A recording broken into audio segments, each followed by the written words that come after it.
Saudi Arabia confirms first case, which is a Saudi national returning from Iran via Bahrain. On 4th March, Saudi Arabia reported a second case, which was a companion of the first, who came from Bahrain without disclosing that he had visited Iran. On 5th of March, Saudi Arabia had 3 cases. 2 were a couple traveling from Iran via Kuwait, and the third was a companion of the couple. On 7th March, Saudi Arabia announced 2 more cases, one arriving from Iran via Bahrain and the other from Najaf in Iraq through UAE. On 9th of March, Saudi authorities confirmed 4 more cases of coronavirus in Saudi nationals, 2 from Bahraini citizens and an American. All were quarantined in Qatif and Riyadh. On 10th March, Ministry of Health confirmed 5 more cases, bringing a total of 10 cases. On 17th of March, Ministry of Health reported 38 new cases, making a total of 171 cases. On 24th March, MOH announced 205 new cases, making a total of 767 cases in Saudi Arabia. There was first casualty on 24th March 2020 from a 51-year-old Afghan national in Medina. On 1st April, there were 157 new cases, making a total of 1,720 cases, and 6 new deaths were occurred.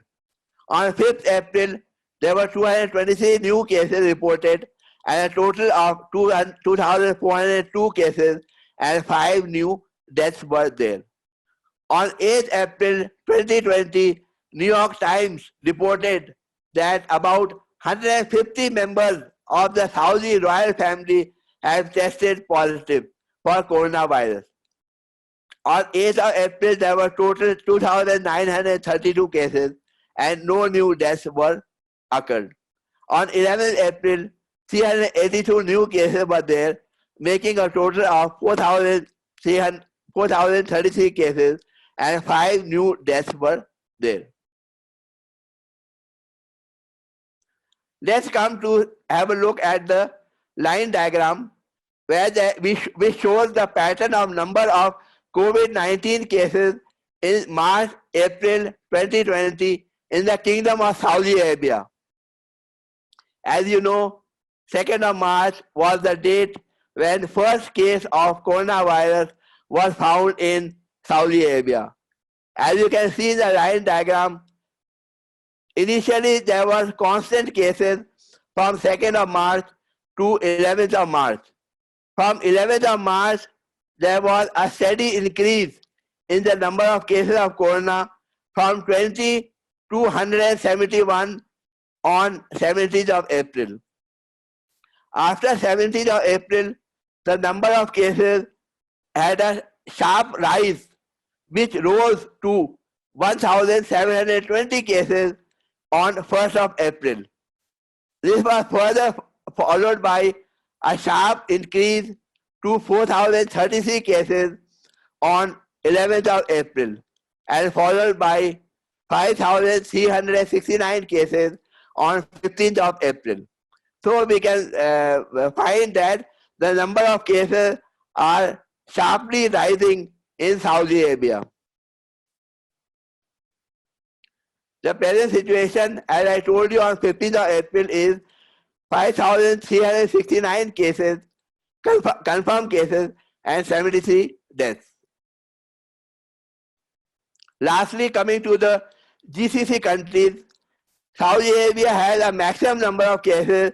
The today's figure in Saudi Arabia are 7,142 cases and deaths are 87 deaths.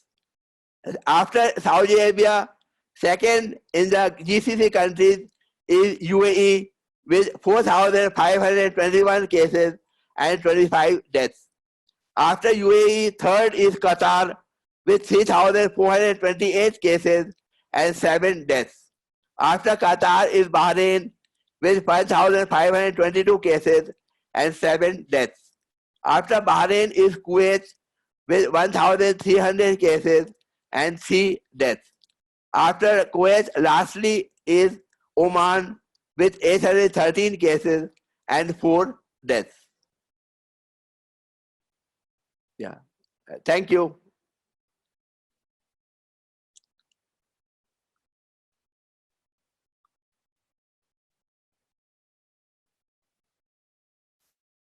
Yeah. Thank you.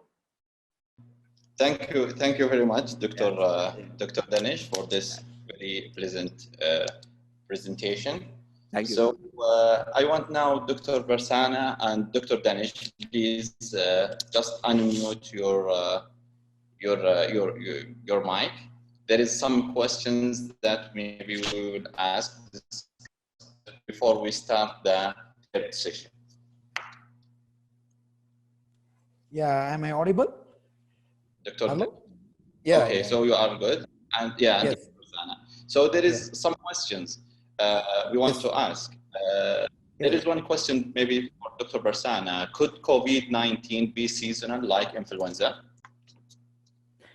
Yeah, it can be, sir. It can be, because all these type of viruses belong to a family called Orthomyxoviridae family and Coronaviridae family. These viruses are well known for their activity like antigenic drift and shift, which the students will know. If they in microbiology, we are stressing on these factors, because whenever there is an antigenic change, these viruses may get into the human beings at any point of time.